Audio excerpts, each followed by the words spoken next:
दोस्तों नमस्कार, सुप्रभात, गुड मॉर्निंग, जय श्री कृष्णा। मैं आपका प्रिय दोस्त महीप सिंह राठौड़, मेरे चैनल में आपका स्वागत है, अभिनंदन है। दोस्तों आज का अपना विषय रहेगा एसएनए पर जो पेंडिंग कार्य है वर्ष 23-24 का, वो पूर्ण करने के लिए क्या क्या पेंडिंग कार्य अपन पूर्ण करना है अपने को, और जो रिपोर्ट्स हैं दोस्तों जो कि पूरे वित्तीय सत्र में डाउनलोड नहीं हो रही थी, वो सारी रिपोर्ट डाउनलोड करें, क्योंकि अब सभी रिपोर्ट है वो डाउनलोड होने लग गई है दोस्तों। तो यहाँ से अपन रिपोर्ट पर जाएंगे, रिपोर्ट पर जाके क्लिक करेंगे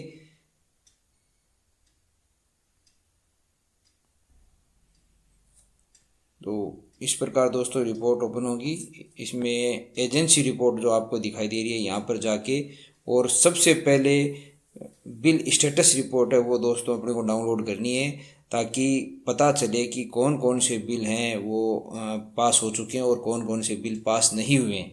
तो सबसे पहले यहाँ पर क्लिक करते हैं स्टेटस रिपोर्ट पे, और जैसे ही स्टेटस रिपोर्ट पे क्लिक करेंगे यहाँ पर सेलेक्ट रिपोर्ट आएगा। यहाँ पर आप बिल स्टेटस है वो सिलेक्ट कर लें और यहाँ पर फ्रॉम टू डेट करते हैं। तो दोस्तों वित्तीय वर्ष से वित्तीय वर्ष आप कर सकते हो। जैसे यहाँ पर 2023 है तो अपना अप्रैल 2023 से लेके एक से लेके और यहाँ आज 13 तक की है जो रिपोर्ट है अपन डाउनलोड कर सकते हैं। तो यहाँ पर सबमिट करेंगे तो ये रिपोर्ट है वो डाउनलोड होकर अपने पास दोस्तों आ जाएगी।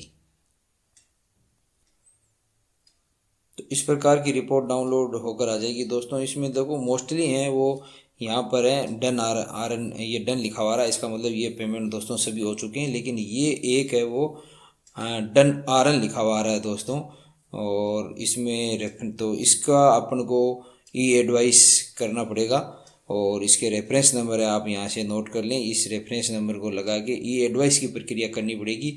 इसी प्रकार दोस्तों और भी अगर अपन को नीचे देखते हैं तो ये देखो, ये यहाँ पर आर एन डन लिखा रहा है, एक और ये आर एन डन लिखा रहा है। तो इन सभी का समय रहते हुए दोस्तों ये 3-4 दिन के अंदर अंदर इसको ई एडवाइस कर दें, ताकि पेमेंट है वो रुका हुआ है या किस वजह से रुका है उसमें वो वजह डालनी पड़ती है ई एडवाइस में। ये भी प्रक्रिया मैं आपको दोस्तों बताऊंगा अब आगे।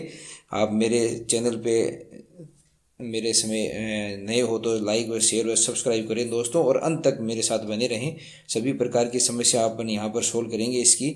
तो इस प्रकार दोस्तों ये रिपोर्ट आप डाउनलोड जरूर कर लें, क्योंकि ये डाउनलोड करके आप अपने रिकॉर्ड है वो संधारण करें कि कौन कौन से बिल हैं, उनके टीवी नंबर है और है। आप जैसे भी केस बुक लिखोगे तो ये रिपोर्ट आपको इसकी आवश्यकता होगी, और उसके बाद में जब भी ऑडिट होगी ये सभी संधारित डॉक्यूमेंट हैं, ये सभी काम आएंगे। तो उसके बाद दोस्तों दूसरी प्रकार की रिपोर्ट भी हैं, उसके बारे में अपन मैं बताता हूँ आपको। फिर यहाँ अपन को एजेंसी AI वेंडर रिपोर्ट है, इस पर क्लिक करना है दोस्तों। इसमें जितनी भी प्रकार की रिपोर्ट हैं वो आपके सामने आ जाएंगी। ये सारी रिपोर्ट आप 1 बाय 1 आप डाउनलोड कर लें। Fund allocation and expenditure report है, ये आप डाउनलोड कर लें दोस्तों यहाँ से क्लिक करके। इसमें भी फ्रॉम टू पूछेगा, और उसके बाद में वेंडर ये फर्म वाइज रिपोर्ट है दोस्तों, ये भी आप डाउनलोड कर लें, ताकि आपको पता चल जाए कि किस फर्म में कितने अमाउंट वो गया है। तो ये आपके पास पूरा हिसाब रहेगा। और इस प्रकार ये 3 रिपोर्ट हैं वो बहुत ही ज़रूरी हैं दोस्तों। एक तो जो अपने बिल स्टेटस रिपोर्ट है, एक ये fund allocation and expenditure report है, एक फर्म वाइज रिपोर्ट है। ये तीनों आप डाउनलोड करके रखें और रिकॉर्ड को संधारण रखें। उसके बाद अपन दोस्तों अगर चलते हैं आगे, उसमें देखा जाए तो ये रिपोर्ट डाउनलोड करने के बाद अगर किसी भी ई एडवाइस करना है, जिसमें आर एन डन लिखा हुआ आ रहा था, जिसमें भी अपन ने देखा था कि जहाँ जहाँ अपने आर एन लिखा आ रहा है, लेकिन डन लिखा आ रहा है और आर एन लिखा आ रहा है दोस्तों, तो उनके लिए क्या करें। तो उसके लिए सबसे बड़ी बात है कि आप यहाँ पर जो बिल प्रोसेस दिख रहा है यहाँ पर क्लिक करें। यहाँ ई एडवाइस प्रोसेस पे क्लिक करें दोस्तों। यहाँ by reference original reference number है, तो यहाँ से रेफरेंस नंबर दोस्तों अपने को यहाँ पर भरने हैं। रेफरेंस नंबर जैसे मैं आपको एक भर के बता रहा हूँ।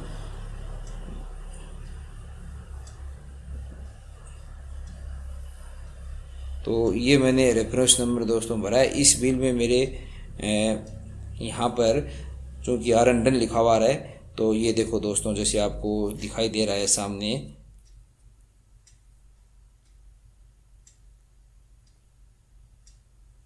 तो यहाँ जैसे आपको ये दिखाई दे रहे हैं दोस्तों कि इसमें जो ये अमाउंट है वो गई नहीं है। यहाँ पर आप इनके बैंक अकाउंट नंबर हैं वो आप जांच कर लें, आप यहाँ पर IFSC कोड है वो जांच कर लें, यहाँ पर नेम जांच कर लें, और यहाँ पर अगर कोई मोबाइल नंबर है तो वो भी चेक कर लें। ये सभी चेक करने के बाद और इस पर यहाँ पर रीज़न लिख दें अगर कोई रीज़न है प्रॉपर, अगर कोई रीज़न नहीं है तो यहाँ ओके लिख के दोस्तों और वापस यहाँ से सबमिट करें ताकि ये प्रोसेस है वो आगे हो। तो जैसे ही अपन ये कार्य करेंगे दोस्तों, जैसे यहाँ चेक बॉक्स पे जैसे ही राइट का निशान लगाएंगे, क्लिक करेंगे, राइट का निशान आ जाएगा, तब इनमें सभी में अपन संशोधन कर सकते हैं। तो ये मैं ओके संशोधन करके ओके करके और देखता हूँ दोस्तों आपको। तो जैसे ही दोस्तों राइट का निशान लगाया, ये देखो ये फेडेड से ये ऐसे हो गए। अब यहाँ अपन किसी भी प्रकार की एंट्री है वो यहाँ कर सकते हैं दोस्तों। और यहाँ पर मैं ओके लिख के यहाँ ओके लिख दूंगा। ओके लिख के यहाँ से सबमिट करते ही ये सक्सेसफुली का मैसेज आएगा। तो ये करते हैं दोस्तों।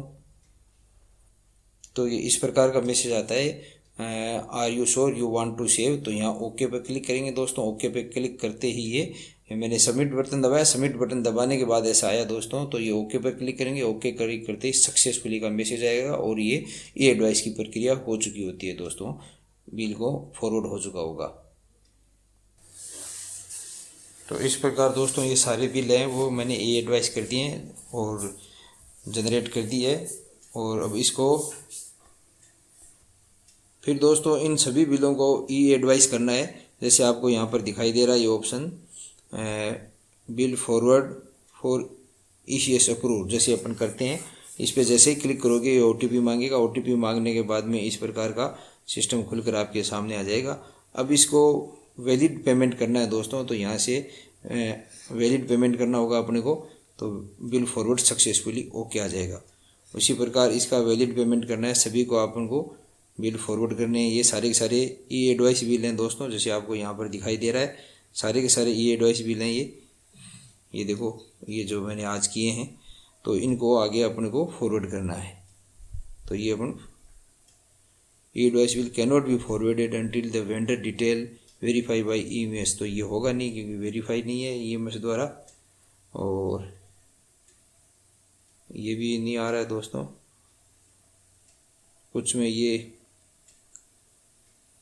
बिल सक्सेसफुली हो गया, फॉरवर्ड बाई सक्सेसफुली, ये भी सक्सेसफुली हो गया। यहाँ ये 3 है वो दोस्तों हो नहीं रहे क्योंकि forwarded until the vendor detail verified by PFMS, यानी ये इनकी वेंडर डिटेल है वो वेरीफाई नहीं है। तो इस प्रकार जो बिल थे वो चले गए। ये मेरे ट्रांसफर वाउचर के बिल हैं जो बिना वेंडर वेरीफाई किए कुछ स्कूलों ने PO अधीनस्थ स्कूलों ने बना दिए, इसीलिए फॉरवर्ड नहीं हो रहे हैं दोस्तों।